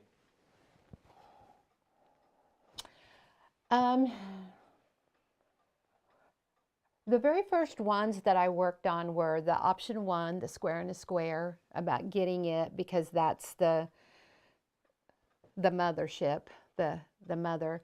And then I started realizing, well, actually it was flying geese. And then when I was doing the flying geese, I was like, well, why can't I do half square triangles? And then it was that what if? What if I do this? What if I trim here? What if I sew around it again? What if I leave it a whole piece? Been a whole process. What? Yeah. It's because I started out with the first 7 options, which are what I call the mothers or the siblings. They're all brothers and sisters. And then from each one of them came more options. And if you go back into the squareandsquare.net and you look at the option overview, I have them divided up that way. I have all of the ones that stem off of the option 1, the option 3, flying geese, and so on. But I started with 7, and then I added, I think, 8 more for 15. Then I added 2 more for 17. And I realized that was pretty much all of the ones that are what I call a square in the middle. And then I was like, what if we put something different in the middle? And so we have the diamond options. The diamond options go from option 18 up to option 39.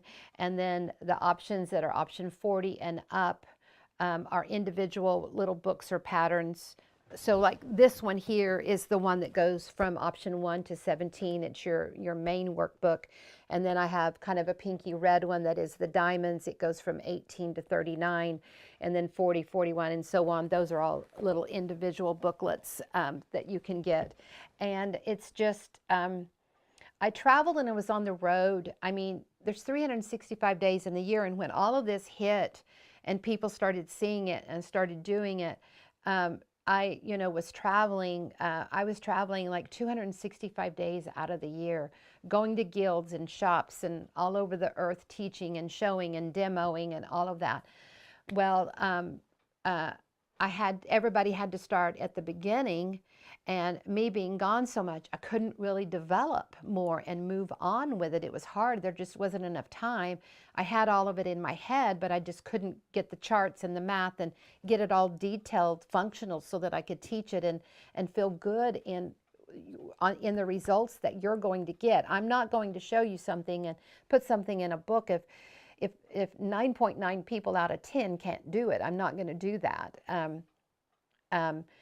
But then in 29, and then Steve retired. He started going with me on the road. We bought an RV, so it was more like home, and we had the dogs and all of that. And so that kept me on the road and happy a little bit longer, about 10 years or so. And by then the boys were grown and gone. And but then in about 2019, Steve said, I think we need to work on getting you off the road more. He's a techie guru of all of this stuff. He says we can start putting everything online. And of course, technology had grew and changed to where a lot of this was more achievable in a format like this. And so we started doing more of that, and not just doing demos on Facebook and YouTube and stuff. And then when COVID hit in 2020, we were already online. Our premium club had already been going about 3 years or so, 4 years. And then, of course, everything went online, and we have the format and structure that we have now. But the point of that is because now that I'm home more, I can go in and develop new techniques and new options and new things. Now we have the firefly, we have the snowball. In January in Premium Club, we're going to introduce the rooster tails, the butterflies, the dragonflies, all of these cool shapes where you take the beginning of what you've already learned and you add more to it. Just like this, you take the beginning of your flying geese of what you've already learned, and now we're going to add more to it to get these corner squares. And all of that helps relieve that human stress. And one of the things I love about the firefly is, like, when you have half square triangles, like in this Milky Way star, a half square triangle can be a difficult unit to make, but then even taking that unit and putting it in the quilt can be difficult of getting it turned and getting the color and the angle in the correct placement. And to me, that's where the rub comes in with a half square triangle. And so with the new firefly and the way that we teach it and do it, there is absolutely no way to get that half square triangle turned in your quilt incorrectly. It will go in the way it's supposed to every time. So when you think about a half square triangle, you have 4 sides on it, obviously, to sew. So 3 of them are wrong. So you've got 3/4 of a chance of doing it wrong. So if you've got 12 to go in your quilt, you're probably going to have to rip, at least 12 times. Sometimes I would rip out one little half square triangle 3 times to get it turned in there correctly. So that's a little bit of that. Okay, so now I'm going to put my little scrap in.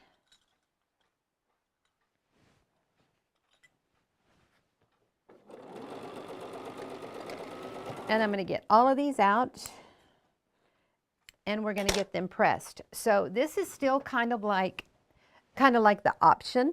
And so when you're working with the options, your seams just keep pressing out, out, out.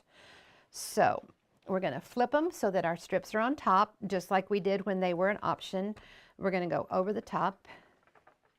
You ever think about making a mariner compass with square to square? Oh yeah, you can. I mean, really everything's achievable. It's just the time to do it,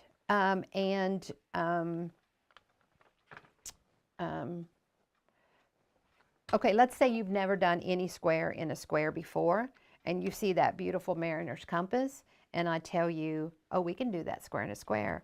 It's like all of these storm at seas and diamond shapes. They're so impressive and they're so pretty, and you know, they're quilts that you look at and admire and you know, think, oh, they're never going to happen in my sewing room.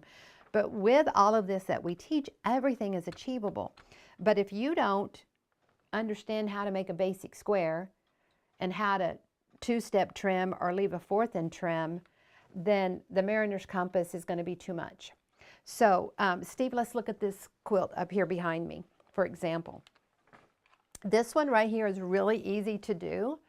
It's going to take a little bit more time. There's a little bit more involvement, but it's not the skill level. It's not difficult. And that's the thing about square in a square is that to me, the sewing part is not the beginner, intermediate, or advanced part like you would put on a pattern, like you would say, oh, this pattern's intermediate or whatever, because the sewing is all the same and it's all easy. To me, it's all beginner. But if it's going to take more time to do it, and if you're going to have to take, because you've got more seams, or if you're going to have to pay attention to the ruler more, because like what I did today was just really easy. You don't have to pay attention that much. But if you're going to have to pay attention to the ruler more, then it's going to take more time and more thought. To me, and it's not that you can't do it. It's not that you don't have the skill level or the knowledge to do it. It's just going to take a little bit more thinking to do it. Then to me, that's what makes it intermediate, advanced, or whatever. So if you don't understand the beginning and then you go in and try to do a mariner's compass, then you're going to say, well, I can't do it, or it doesn't do it, or it doesn't work, or whatever. And it's because you need to have some of this beginning to do it. And so this quilt here, this shape right here, I don't know if you can, let me see if there's, okay, if you can just see one of those, this little shape, it looks kind of like a necktie or a trumpet. Can they see that? Right there, just that square, see that square? And you've got this nice little necktie or trumpet in there. This square is option 39, and you're going to get 4 of those out of your option when you make it, but there's about 5 steps to get to that point, and you have to do some different swinging of the ruler to do it. So it's, you know, and it's not one that you're going to make all the time like flying geese and half square triangles, so you don't have that muscle memory in your brain. So to me, you know, this one is advanced, not because you can't do it, not because you don't understand it. It's just going to take more to do it. Okay. Lots of times you look at a quilt and you're like, well, I just don't have the skill to do it.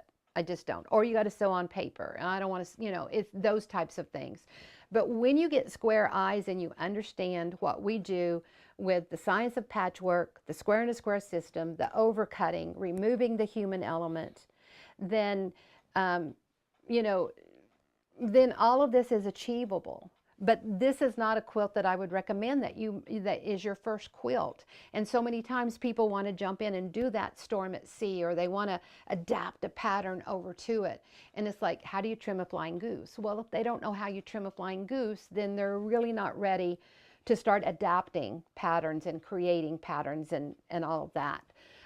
But every one of these, this whole quilt is an option 39. It's a sampler, and I did this just to show this one little piece right here and what you can do with it. And I love this border. It looks so intricate, but it's easy. You guys need to know that I'm a kamikaze smoke and needle sewer. I wanted to go through that machine one time.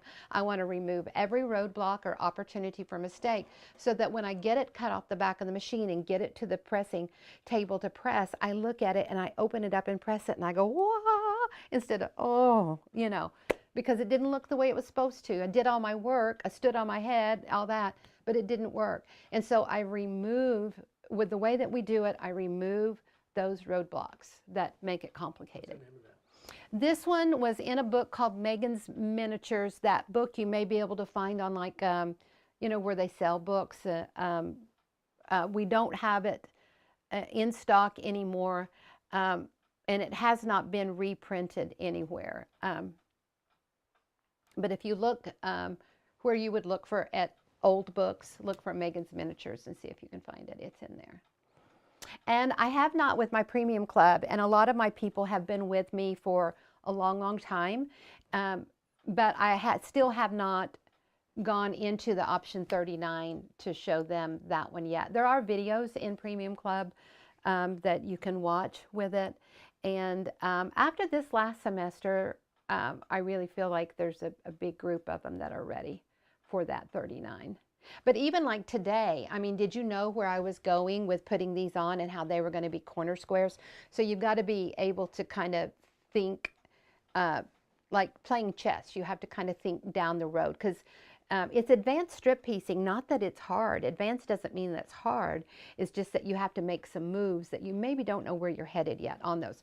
So I want to get these questions keep coming in. We'll keep going. But I want to get these trimmed up and sewn on my star and get that done before we quit at 1 o'clock. Can you believe our 2 hours is almost up?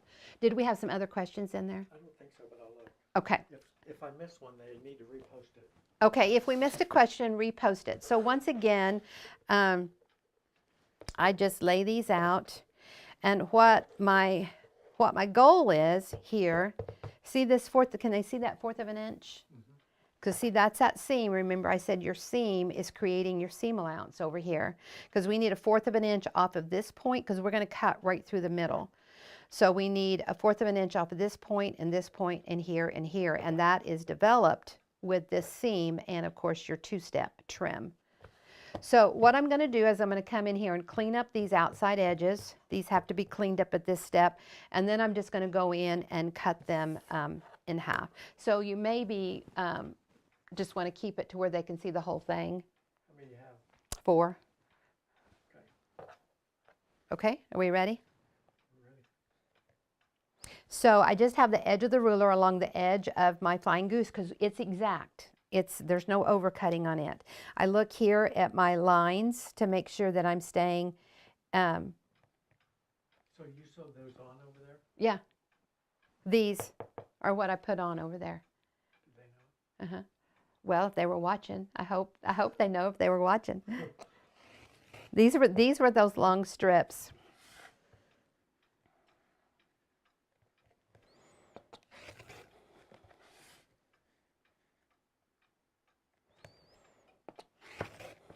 Are you guys having fun?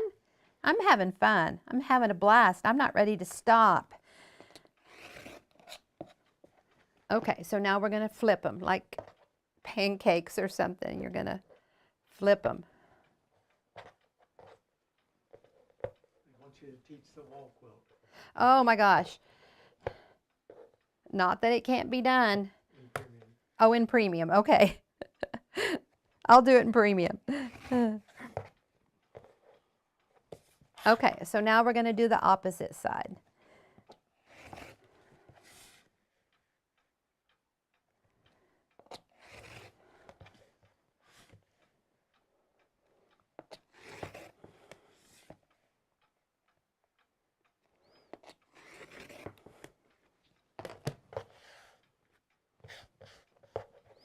And I probably could leave all that on there, but I'm kind of, on my board. I'm kind of a... I don't know if they can hear me if I read this.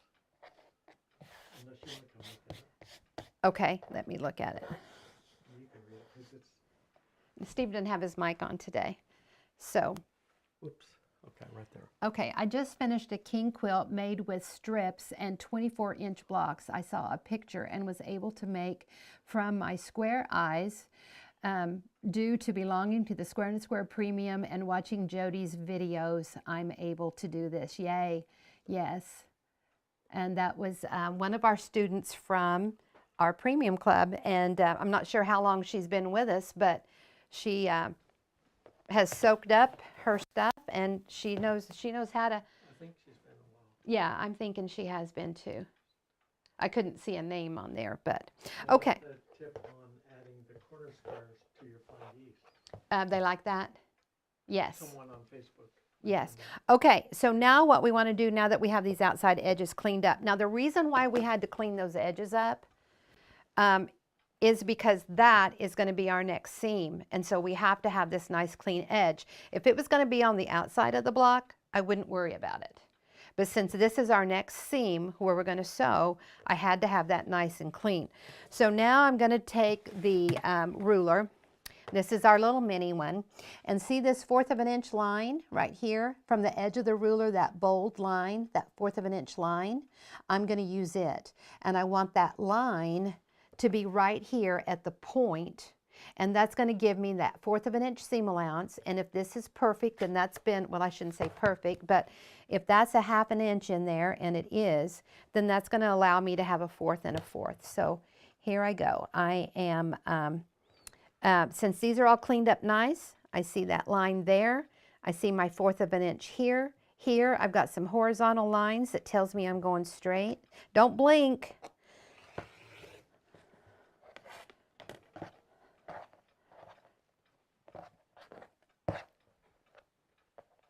Looky there, guys. Hot diggity dog.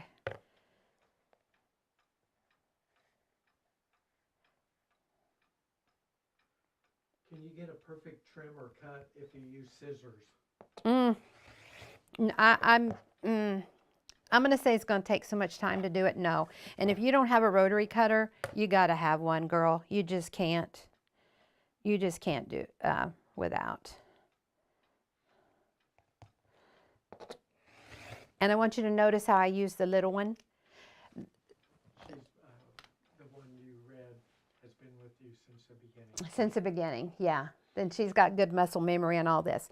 This is the little one I use most of the time. This is made for 1, 2, maybe 3 layers of fabric. This is made when you're cutting like 4 layers of fabric or more because it's got this depth on the blade. This is the first one that came out, so this is the one that most people think they need. But this is the one that you really need to use most of the time. And you've got less blade on there, so less area to watch so that you don't cut yourself. But these are much cheaper to replace than these. So, you know, to me, and I want a sharp blade. There's nothing makes me more upset than to have a little thread here and there that doesn't get cut. And to me, it takes that perfection off of your fabric. So I love my little one. Okay, so here's, whoops, did I already cut that one? Okay, so see, now I can just kind of stack them up like this. Okay, so we're going to go over to the machine and we're going to sew this one on, and this red star will be done. It's the inside of our block. And then when we come back we'll take a 2-hour break, and when we come back at 3 o'clock, we're going to work on sewing that dark crown around on our square. I was hoping to get these done in our class this morning, so that's exciting. We did. This won't take very long. And so we'll be back at 3 o'clock Central Time in 2 hours. And see how these were pressed open? So I don't have to worry about how my geese are going to fit on there. And remember, we pressed those into this solid square. So that's just going to be super nice. And so I'm just lining up that seam. And I'm really just worrying about this first one. And see, this was a little bit bigger. So see how you have a little bit of that hanging off that will trim up at the end. And I love that. And that is also going to work because see, you got this seam right here going to the corner. So when you go on your machine, sometimes it gets to there and it's like it's skinny here, it's thick here, and your machine is like, I don't know what I'm supposed to do. But when you have this little extra hanging off, it's another benefit is it just really helps that corner go in nice. And then I'll come back and make sure I'm in that seam. And when I start sewing a block together, I just work from seam to seam. That's all I concentrate on. It's kind of the Scarlett O'Hara method of, you know, just worry about today what you have to worry about.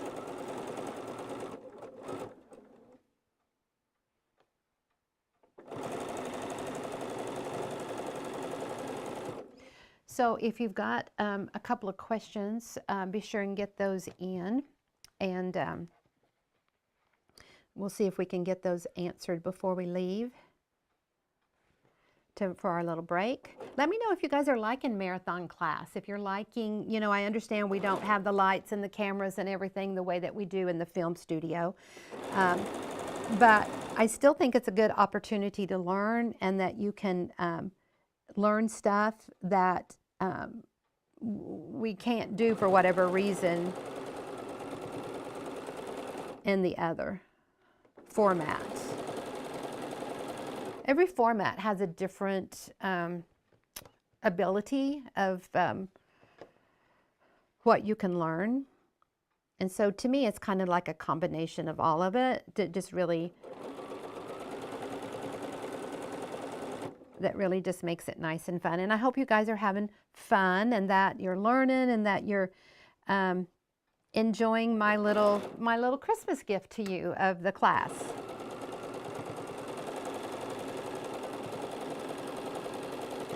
And we talked about how when COVID hit, on that Friday,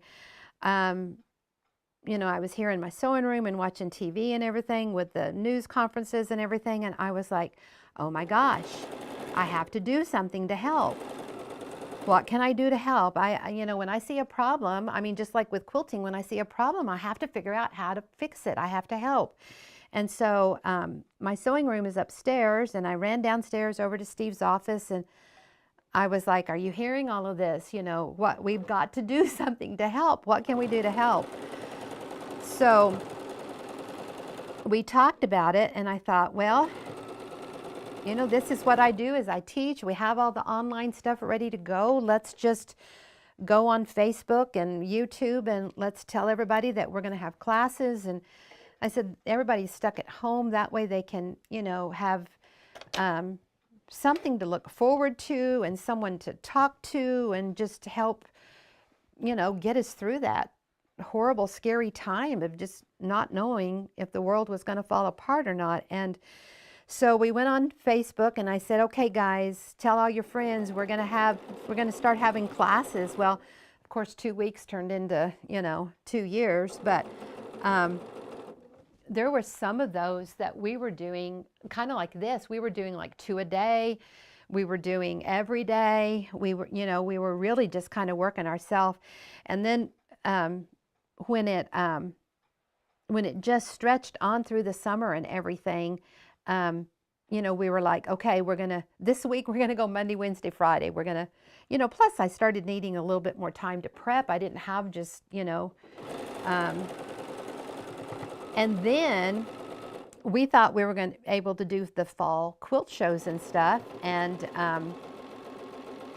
that wasn't working out. And so I said, what do you do at a quilt show that's so fun and exciting? And you get together with other people that love what you love.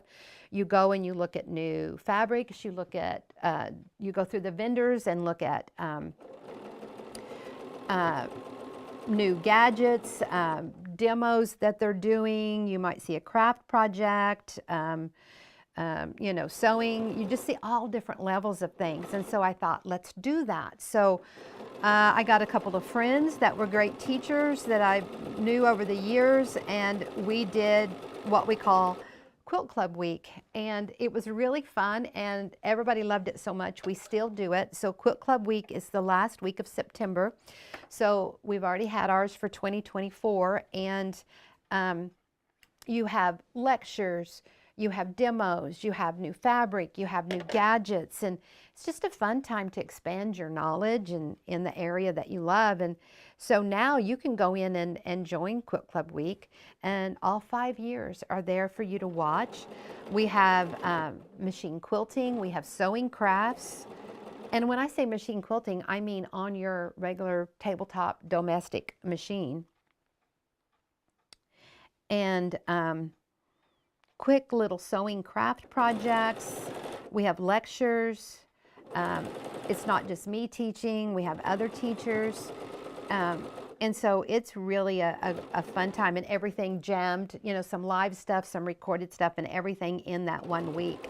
We even have signs that you can print out and put on your door that says gone to Quilt Club, or people, you know, will make different food dishes and freeze them and put them in the freezer so they don't have to cook during Quilt Club Week. And during those first couple of years when things were shut down and people just flat scared to go out, we would have, like, one sister was in California, another sister was in Canada, so they were talking on their phone or iPad or laptop or whatever, and then watching the classes in separate locations but together and talking about the class and, oh, did you see that, and I want to try that, you know. So it really was just a good time, you know, for people to learn and be in the realm of what they love, but still be with people safely and enjoy their friends and family, all with the like-minded people. Okay, so there we go. We got those corner squares and those flying geese on. Didn't pan a single one, didn't check a single, I mean, I did check as I sew, but man, these are good, guys. So we're going to press these and we'll do a close-up so that you can see I'm not just pulling your chain. Okay, so once again, I have them all stacked up. I have the little strips on top so that I can press and open. What are you guys making for lunch? It's kind of cold and windy and rainy here today. I think we've got some soup and sandwiches planned. Okay, so I'm heating it up. It's important to heat those seams up because once again, those fabrics have lived their whole life, those fibers just woven together like this. Just woven together like this. Those fibers have come together, and now they're not going to live that way. You want to completely bend it and press it over on those that are in the seam. So it's just like muscles. Your muscles can do more when they're warmed up. If you don't warm them up, you could have an injury. So that's what we're doing with our fabric. We're warming that seam up. It's very stable like this, so you can press the whole thing.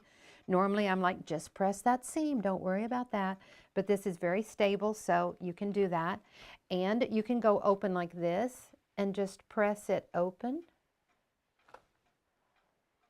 Or you can come in and press that seam open, which is probably really what I want because we're going to put those crown blocks around and I don't want to worry about, so we'll leave this one like this so when we get to that step you can see the difference.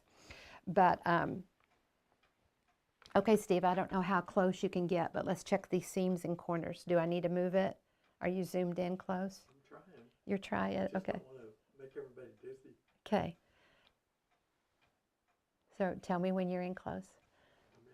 I'm in. Okay. So look at, this is my seam right here. Bam, bam, shabam, bam, bam, bam. All perfect. Look how nice and smooth and clean your work is. It's just amazing. Okay, so we pressed those one direction, and that's not bad. I mean, when you just look at it, you're like, okay, when I come in here and sew a 1/4 of an inch all the way around, because these flying geese are flat, you can see that 1/4 of an inch, which is great. But when you press them open, so I'm going to heat them up.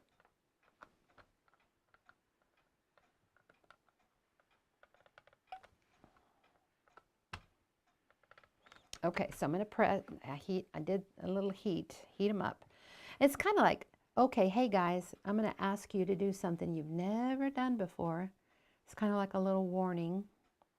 And see, even when I come in here to open these up like this so that I can press them, they are a little bit more congenial to work with. Now also, when you get to your block growing and getting bigger like this, I want this little iron. I want this little travel row into iron that stays hot all the time. I don't have to wait for it to heat up. I'm kind of impatient. I don't,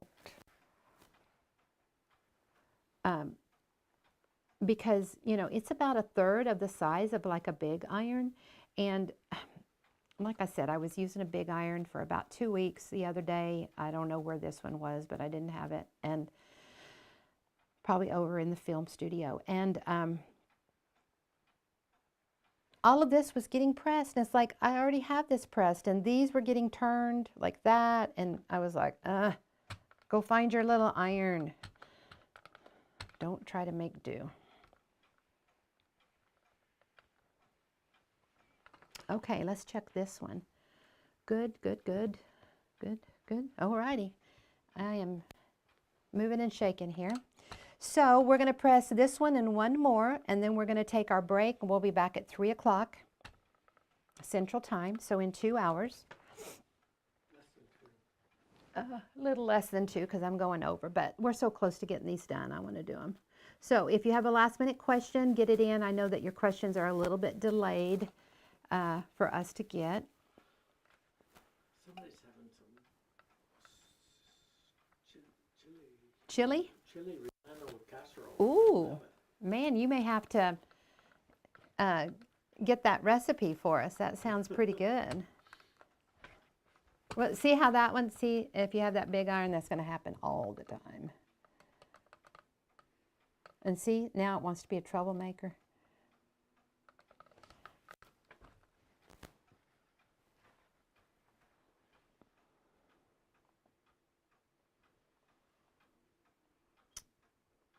Gosh, now I'm thinking about that recipe, thinking about how you would do that.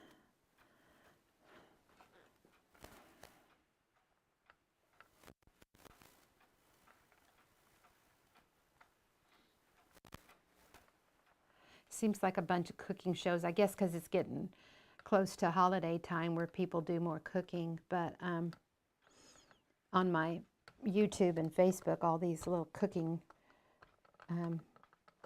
venues are popping up. So that's what it looks like with them all opened. Now, when you're prepping your fabric before you start cutting at the very beginning, that's when I would want to use any starch or steam to get your fabric all prepped really nice. But once I start working on my blocks, I don't use a lot of steam or starch. Only if I'm having an issue with something that it's not behaving and I have to do a little bit more to get it to do what I want it to do. But it's gonna take more for whatever reason. So just to kind of prove the concept of what I'm saying about steam and starch and moisture, we have these big, well, the stars are on that big board over there that we, you want to put the camera over there where the stars are? See, that's just a board like you would get at a home building lumberyard type place. It's like the insulation of the walls, and you get them like paneling. They're like 4 foot by 8 foot or whatever. And then you can use it like a board, stick your pins and stuff in it to put your blocks on. Well, I have those different sizes to put my work on, and then I have to take them from here in my sewing room over across to where our film studio is on the back side of the property. And we were having some rain and stuff, and I had some of my pieces all in big sections pinned on that board. Well, with the rain and the humidity and the moisture and everything, when I got back over here to my sewing room and up the stairs with my boards, and I started taking them off to get them sewn together, all of these seams that I had pressed down so nice here on the back, and they were just so flat and nice, they were all curling up. And they were pinned on that board, and I was like, well, what in the world has happened to these that they didn't stay pressed? And then I realized they spent about 2 minutes in the humidity outside when I was bringing them from the film studio over here. And so even that moisture, even without the heat, affected it, that humidity. Okay, so there's our blocks all ready to go. When we come back, we're going to put this crown shape around it. And last minute questions?